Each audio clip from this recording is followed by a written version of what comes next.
partner with Axon, you immediately gain access to a full range of products and solutions designed to meet the complex needs of today's grower. We carry all major brands and sizes of tires and wheels. We specialize in large diameter wheels for large equipment. We have one of the largest OEM replacement wheel inventories in North America. Known for extreme flotation setups, duals, and triples, we have wheels for all makes and models of tractors, sprayers, combines, and grain carts. If we don't have the wheel in stock, we'll custom build, sandblast, and paint in-house. There isn't a more vast inventory in North America dedicated to helping dealers move more iron.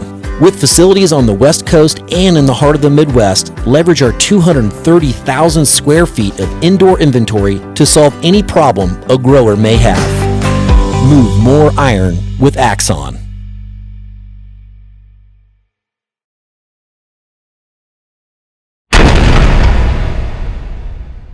Moving iron.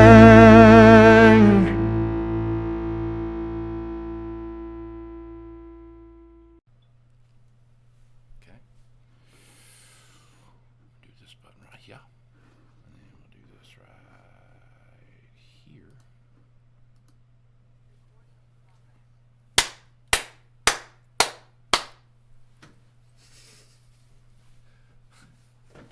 That was my move. I don't know if you knew that or not. Now everybody knows, oh, we're recording now. It's all synced up. There you go. Look at that. It's all synced up now. Okay. All right. Okay. And we are going to come down to... Electric Avenue. Yeah. Yeah. Electric Avenue on one. Ready? I write electric boogaloo left on two. Ready? Electric Boogaloo. Shit else. All right, here we go. Ready? Yep. Hello and welcome to Moving Iron Podcast number 326. This edition of the Moving Iron Podcast is brought to you by Axon Tire, helping dealers move more iron for the past 100 years.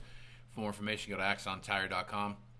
Aaron, guess what? What's that? Axon has two amazing gifts they want to give the listeners of the Moving Iron Podcast. For real? For real. So since winter here is like now here, Right. most odd winter we've had since I've lived out here, where it's actually been winter. Right. All winter. All the time. You know what I mean? Yes. Like typically we get a big snow comes through and 3 days later it's 52 degrees and it's all gone, right? Mm-hmm. Now it's 52 Snows degrees, but that's either, the 52 is either got a negative sign in front of it or it's steps miles per hour of the wind. Yeah. Right? So well, now, and you just can't catch a break. Yeah. It's not only that, it's the 8 inches a week, man. No, I'll tell you what, it's about, I haven't swept my driveway off this week, so I'm sure we're due. Right. Yeah, right. So, anyway, so it's cold outside. You want something to cover up your ears? They got a free beanie for you. Right on. Send an email to marketing@axontire.com, and they'll send you that free beanie in the mail. Just give them your details there in that email at marketing@axontire.com. They'll send that over to you. Also, if you were going to go to a convention of sorts that brought together other used equipment guys and sales focused people from the ag industry, where would you go? Perhaps the brightest minds. The brightest minds. There's something. There's something for sure. But if you were going to do that, where would you go? I would go to the Moving Iron Summit. That's what I'd go to. No questions asked. If you wanted the first 150 people to sign up for the Moving Iron Summit, guess what you get? A $50 discount from our folks over at Axon Tire. That's A1, man. So go to movingironllc.com, click on the 2023 Moving Iron Summit tab up at the top, and you will get yourself a $50 discount if you're one of the first 150 people to sign up. So check that out. If you are doing that, you can send me an email at MovingIronPodcast at MovingIronPodcast.com, and I will get that taken care of for you. Valley Transportation has been hauling ag and construction equipment across the country for the past 33 years. Call Park. Hello, and welcome to Moving Iron Podcast number 326. This edition of the Moving Iron Podcast is brought to you by Axon Tire, helping dealers move more iron for the past 100 years. For more information, go to axontire.com. Aaron, guess what? What's that? Axon has two amazing gifts they want to give the listeners of the Moving Iron Podcast. For real? For real. So since winter here is like now here, Right. most odd winter we've had since I've lived out here, where it's actually been winter. Right. All winter. All the time. You know what I mean? Yes. Like typically we get a big snow comes through and 3 days later it's 52 degrees and it's all gone, right? Mm-hmm. Now it's 52 Snows degrees, every week. but that's either the 52 is either got a negative sign in front of it or it's the miles per hour of the wind. Yeah. Right. So well, and you just can't catch a break. Yeah. It's not only that, it's the 8 inches a week, man. Oh, I'll tell you what, it's about, I haven't swept my driveway off this week, so I'm sure we're due. Right. And so anyway, so it's cold outside. You want something to cover up your ears? They got a free beanie for you. Right on. Send an email to marketing@axontire.com and they'll send you that free beanie in the mail. Just giving your details there in that email at marketing@axontire.com. They'll send that over to you. Also, if you were going to go to a convention of sorts that brought together other used equipment guys and sales focused people from the ag industry, where would you go? Perhaps the brightest minds. The brightest minds. There's something. There's something for sure. But if you're going to do that, where would you go? I would go to the Moving Iron Summit. That's what I'd go to. No questions asked. If you're one of the first 150 people to sign up for the Moving Iron Summit, guess what you get? A $50 discount from our folks over at Axon. Well, that's A1, man. So go to MovingIronLLC.com, click on the 2023 Moving Iron Summit tab up the top, and you will get yourself a $50 discount if you're one of the first 150 people to sign up. So check that out. If you are doing that, you can send me an email at MovingIronPodcast at MovingIronPodcast.com, and I will get that taken care of for you. Valley Transportation has been hauling ag and construction equipment across the country for the past 33 years. Call Parker at 800-657-4910 for all your trucking needs. At Valley Transportation, our goal is to help you reach yours. Powered by Farm Credit, AgDirect is built for today's agriculture with simple application, quick response, competitive rates, and generous, flexible terms. AgDirect offers buy, lease, and refinance options on almost all types of new and used equipment. Non-recourse and timely funding back to the dealership plus sales incentives. No other ag equipment lender works like AgDirect. Learn more by calling your AgDirect territory manager or 888-525-9805 or visit us at agdirect.com.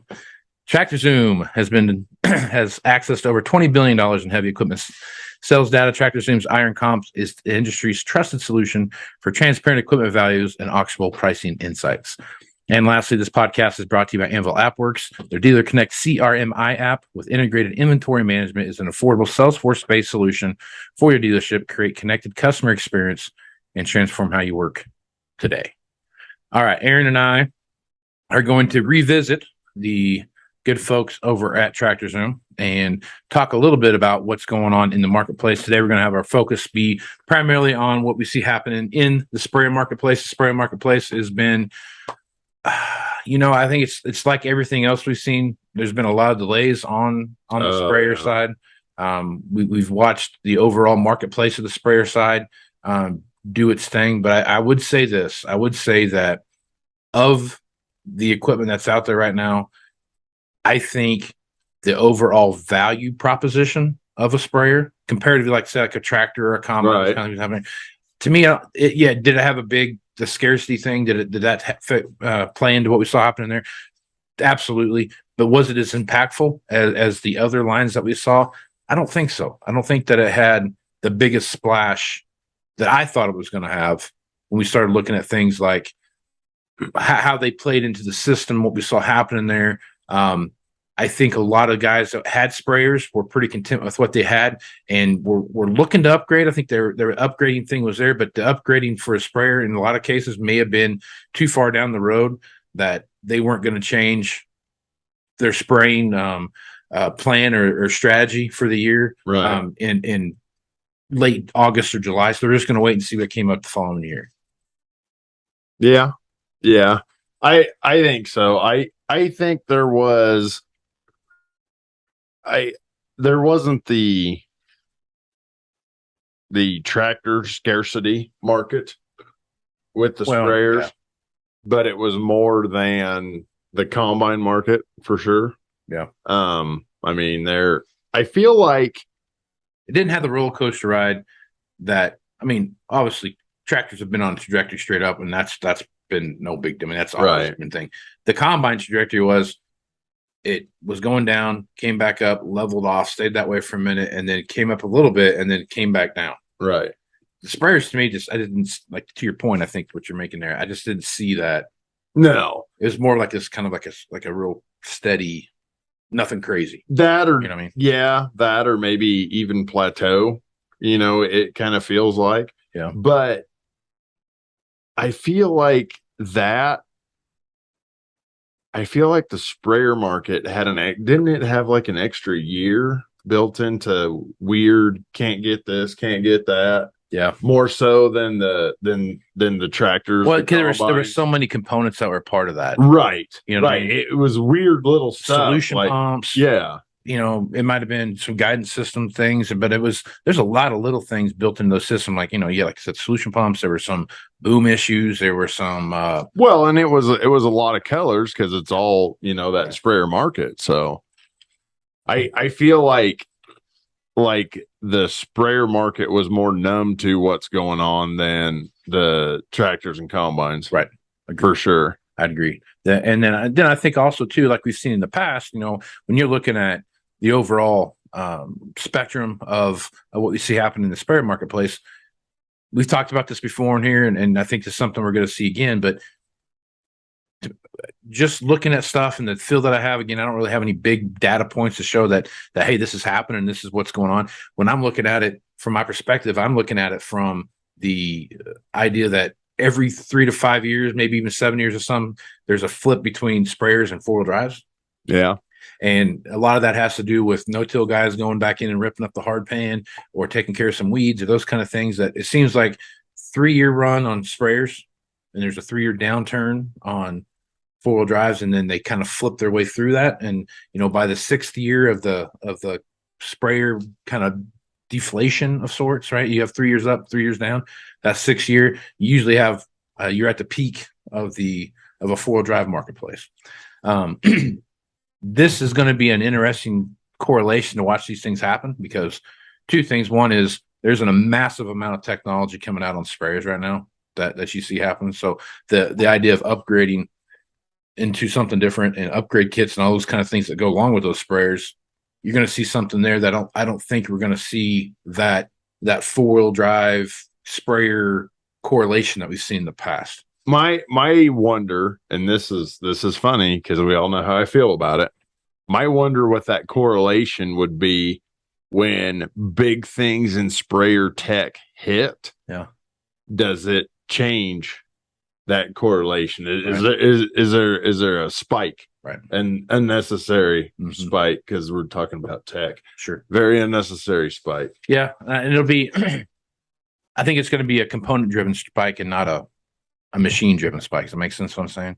Oh yeah. You know what I mean? Yeah. I think the same chassis will be used for multiple years. I mean, I'm not saying someone's got a no, I'm talking use it for 5,000 hours, but I don't mean in the future slided it on rails world. I mean the past markets. Okay. Yeah. Oh, yeah, I see what you're saying. Yeah. Okay. All right. Let's see. We got Andy Campbell back here again doing his narration of this video here. So we're gonna let him talk for a little bit, and Aaron and I are gonna chime in here when we hear a point that we want to jump in on. Here we go.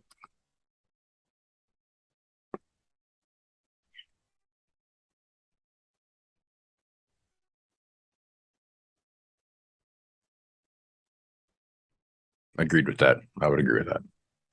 Because I would say that's probably a good point to point out there. You either have a whole lot of sprayers or none. Yeah.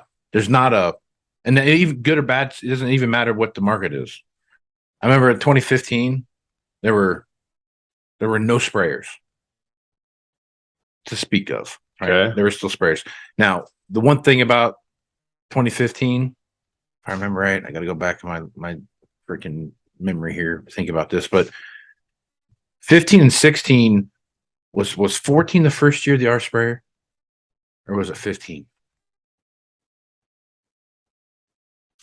14, I believe. Because it was like 15 and 16 where we were selling a lot of like 700, 800, 900 hour 1-year-old sprayers, because obviously it was a soft market, but there was all those ASP machines coming back in. right? And the guy was like, "Oh, finally, I can get a $250,000 sprayer instead of a $400, however much they were." Right. And I think that was a big play. But to his point, I would say of all the equipment that we see out there, from a supply and demand perspective, in my opinion, sprayers are the ones that are the most erratic. When they're hot, they're hot. Yeah. And when they're not, they're not. That's exactly right. It's like a Jerry Reed song there for a second. Right on. Yeah, they're one of those things. And what I've noticed even is that can be the same damn year. Exactly. Yeah. I've seen them get smoking hot in January, February, March. Yeah. Totally disappeared by the end of the year. Like, man, we can step into these. Yeah. This is great. Yeah. And you end up, we can step into them. We can sell more. Hell yeah. Here we go. Bing, bang, boom. Oh shit. Yeah. What happened? And I've even seen it. I mean, I don't have charts and shit in front of me, but I've even seen it. Like, I can recall being in the, like, you know, your spring season. Sure. You cannot give the damn things away for 3 months. No. You hit April, you start panicking, start flinging a couple off. All of a sudden, oh, where'd that go? Right. I wanted to buy that. We could have sold that. Yeah. Like, well, shit. And then, bam, they're all gone. Ooh. Mm-hmm. You know, pump up some trades. Here we go. Yeah. And there they sit. Yeah, that's exactly right. It's like, well, that market of 10, boy, we hit it out of the park, though. We did. We hit a lick. There you go. Time to punch out.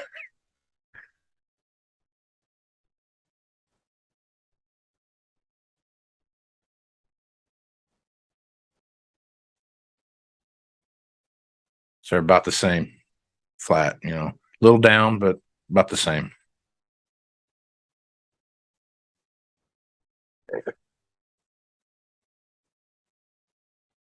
Which that makes sense, because that's, you know, you'd see something like that.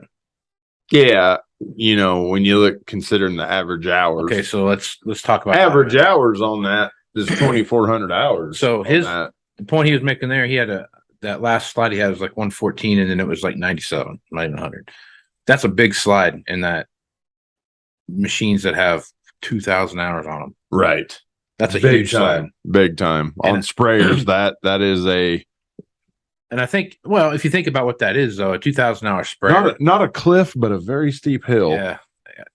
That sprayer right there. The thing about sprayers is that the number of hours makes such a big difference. Right. More so than anything else. Yep. And the reason for that is what they're doing. I mean, they're spraying highly corrosive stuff. I mean, well, and how many sprayers have you looked at where someone's taken, like, traded it in, and then, like, you start looking it over, and is that a metal plate holding that frame together? Yeah. You know what I mean? Like, I've seen that more than once. Spreader box. But that makes a difference, you know? Oh, yeah. Yeah. You know what I mean? You start seeing some stuff that's a little. Well, and not only that, but the chassis is running through the field at 12 mile an hour, carrying 1,000 gallons of whatever. Yeah. So that's 12,000 pounds. Yeah. Figuratively. Yep. And the boom is out there going, bouncing all over the place. You know? Yep. So, I mean, it just makes a big difference. But I think, to me, that's a pretty good tell right there. If you take a look at what's going on there. Absolutely. That year over year, you're looking at a $16,000 difference, which is a 15% almost decrease in value. And I think, to me, this is an indicator of what we're going to see coming, especially in the sprayer market. Well, and that's where we're going to end up, you know, which we've talked about quite a few times on here, is there's going to be a whole glut, or not a whole glut, but when stuff does show up, you can't call it a glut because we live the glut of everything, relatively speaking. Yeah. When those units do start, when the steady flow shows up again, there's going to be a hell of a lot of 2+, 3+ stuff showing up. Sure. So head on a swivel. Head on a swivel. Yeah. Head on a swivel. Head on a swivel. All right. Let's see what else we got here.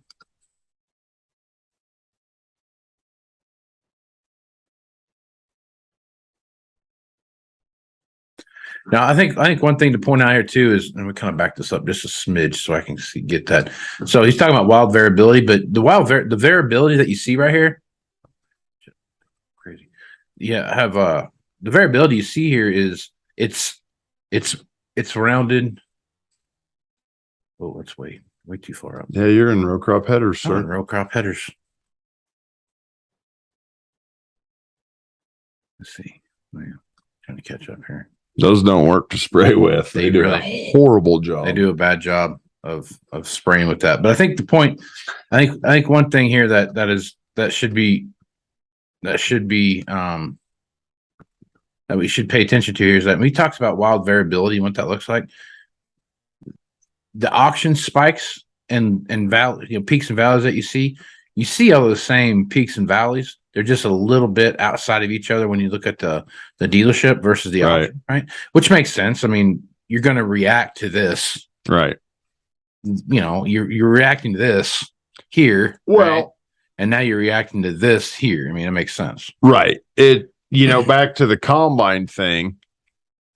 There's 2 kisses within a year, sure, right there. Combines had that one, yep, kind of close. Yep. Those are. And it, without touching, but you have other times, there in July that gets close, and otherwise it's a pretty close mirror, other than a couple clicks here. And this makes sense here because this is a peak buying time, right? So obviously you're going to see a peak in auction values right here, and you're going to see a drawdown at the dealership level. Yep, pretty common. You'd expect to see that. So that's what we're talking about earlier, that 50% decline.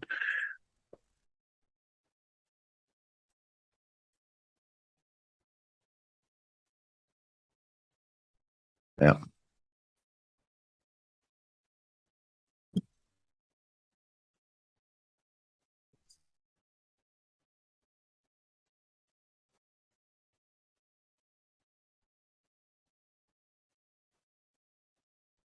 Added all that out, but so I think taking kind of look at the information he's put out there, when I'm looking at this information, I'm seeing what he has. To me, I think we're seeing that scarcity premium come off of sprayers based on what he says right here. Yeah. Looking at that data, I mean, as I look at that and as I kind of analyze what he's saying, I'm seeing, everything across the board there for the most part was it might not have been that lower hour stuff might not have been 15% like the 2,000 hour sprayer was, but it was a 5 or 7% decrease. You know what I mean? So you're starting to see that kind of chip away, and I would expect to see that. Like again, like we talked about with sprayers, is that either you're all in on buying sprayers or you're not. Right. Oh yeah. Yep. And I think the more they don't have a steady business flow to them, right? At all. Agreed. Which I mean, it kind of makes sense. Yeah. They're as seasonal as anything. Sure. So yeah. I think that there's I would expect to see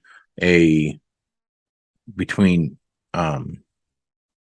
now and March, April timeframe, we're going to see the run for the year, I think, in my opinion, on sprayers. And then I think after that, it's going to be I haven't updated my sprayer for a couple of years, or I'm at a point where I've got 2,000-3,000 hours on a sprayer, and I'm going to go try to find that 1,000-hour sprayer someplace at the end of the year. I think between April and September timeframe, you're going to be hard pressed to sell a sprayer. Interesting. And the only reason I say that is I think we're in that wait and see marketplace. Oh yeah. I know we are. I know from the bookend wise that though, you're going to sell the shit out of them. But I think in the middle you're going to sell just a few here and there. Yeah. Yeah. The market is definitely right now wait and see. Mm-hmm. There is the sense of urgency is a little numbing. Sure. Or guys are a little numb to it now, Yep. They'll wait 2 days, not 2 hours. Exactly right. Yeah. So yeah. That's funny. We had that conversation the other day. We were talking about that, and everybody was in a panic about we've had these machines for 2 weeks. What are we going to do? Yeah. I'm like, well, let's just give it a little bit of time. It's not split our wrists just yet. Let's Right. see what happens. You don't need to go down. No need to poke a hole in the ship yet that's not sinking. There you go. Let's hold on here a little bit. But I think I don't care who you are. This is the complete opposite of what we saw happen going into 21. In 2021, the market heated up, but everybody was still in this. Yeah, but I mean, it's market in, and It's going to end everybody tomorrow. said that. Sales guys said that. Customers said that. Manufacturers said that. And then it just kept getting better and better. And finally, one day they were like, "Holy shit, this is really working." Yeah. And now we're in the same thing. We're sitting there we're evaluating what's going on, what's happening, and we're taking a look at the marketplace. And there's still delays out there. There's still all these different things that are going on. Nowhere near like it was. Doesn't even hold a candle to what it was a year and a half ago. No, and the worst part is in the business sense of it. I mean, we just turned into 23 and you're working on 25 on some stuff. Yeah.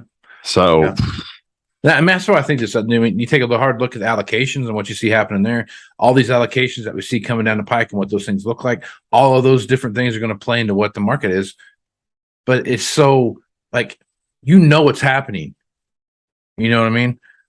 That's a great thing about the allocation side of the business for everybody involved is that you can sit there and look at, okay, I can sell X number between these months and this month. right. Right. So I know exactly how many used pieces I'm going to have coming in during that time frame. Yeah. In theory. Right? Assuming there's nothing crazy happens. So now you can start looking at the data that comes in and you can start saying like, man, we've got 5 coming in this time, but now we got 55 coming in over here. Yeah. What's that mean? And what's that look like? And how are we going to adjust that? Is that the 5 that we have, are they still here because for whatever reason they didn't sell? Now we got 55 more coming in, or are we pre-booking those things, those sales 5, 6, 8 months out? And 12, 18 months out. But I'm saying on pre-booking the used, pre-selling used equipment. I mean, that's what I know that's what I'm talking about. All right. That's because when the new sells, the trade is sold. Most cases, yeah. Most cases right now, yeah. In our case, that's what it is right now anyway. Absolutely, 100%. And that until that wears off, and who knows when it will. I think we're seeing it now, though. I think we're starting to see that a little bit. On row crop tractors, I disagree. Oh, 100%. I'm not going to disagree with you on row crop tractors. Oh, I thought I'm talking about. Well, you were referring to tractors a minute ago, so that's what my comment was. Right. About. No, 100%. Tractors, I still see that. Your little tractor reference I ran with. I apologize. I think tractors now. So, Okay. I think when you're looking at this, when you see happening right now with what's going on in the tractor market, 100%. I agree with you. I think there's a lot of pre-selling going on. It may not be pre-sold as soon as a new one gets here. It might be week, 2 weeks, 3 weeks later type of deal, but they're selling very quick. Right. I'm talking about, when you're looking at the Spryare marketplace, I don't know that you're pre-booking those used sprayers. I don't know that I don't think that you're going to continue to see that same, I'll take the used one when it comes in. No. As quickly. I mean, you will, but it's not as quickly. And to your point a couple minutes ago, you're exactly right. It's not there now. Mm-hmm. Yeah. So I think looking at the Spryare marketplace, kind of wrap this up, put a bow on it a little bit here. I think the Spryare market is going to, I wasn't the last one to heat up, but it wasn't the first one either. Right. It was, as they started to see more issues pop up and more delays come through the factory, it's when you started seeing the Spryare market happen, right? It was 100% spike up in the overall expansion of the marketplace by the scarcity thing. Yeah.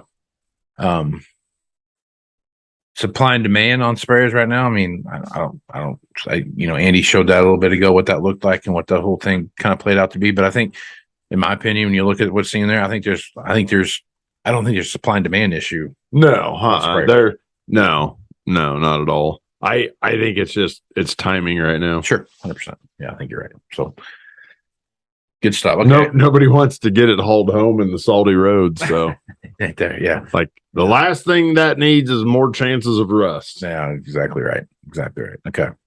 All right. Good place to stop, Aaron. Folks want to reach out to you and get more information about what it is you're doing over at the Twitterverse and everywhere else you got things hanging out there. What's the best way to do that? Well, I'm pretty active with deals and such on the Twitterverse at Aaron, Aaron, Fintel.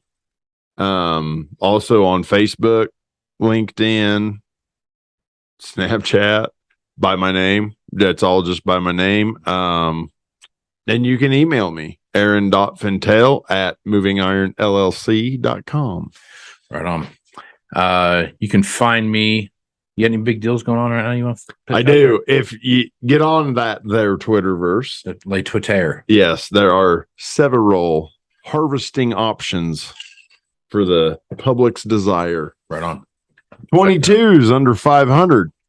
Woo, baby. Look out now. Arrgh. Showing. That's a throwback there for you. There you go. So, okay. You forgot the. Oh, damn. And there's two of us just like them. We could have done that. We could have really teamed up on that for a minute. All right. So you want to find me, go to Facebook, Twitter, and Instagram at Moving Iron LLC, LinkedIn at Moving Iron Podcast, or check me out on my name, Casey Seymour. Check it out there too. I'm in both places. You can go to the Moving Iron Podcast YouTube channel. I want 1,000. You want to help the Moving Iron Podcast, and you want to really help what we're doing here and get this message out to more people and really show how this podcast can help other folks. Subscribe to the YouTube channel. Follow me on Twitter. Like me at all your different places that you go to listen to the podcast, those kind of things. That the more that you do that, the more that stuff rises to the top, and the more that rises to the top, more people listen, and more this information gets out there. So I'd really appreciate your help in getting that out there. So if you want to help me out, do that. If you want to help me do anything, just help me do that. Subscribe to the YouTube channel and like me and follow me on the various social channels. So check that out. So again, you can find me Facebook, Twitter, Instagram at Moving Iron LLC, Moving Iron Podcast on LinkedIn, and the Moving Iron Podcast YouTube channel. Check it out on YouTube at the Moving Iron Podcast YouTube channel. So check it out there. MovingIronLLC.com. You can find all the information from Moving Iron Summit coming up here in Nashville, Tennessee, September 11th through the 13th. So if you're interested in that and getting that $50 discount, be one of the first 150 people to sign up for that. And the Axon people will take care of that for you. So with that, I am Casey Seymour, there in Fennel. Smooth smart, folks. Out. Moving iron in the 21st century.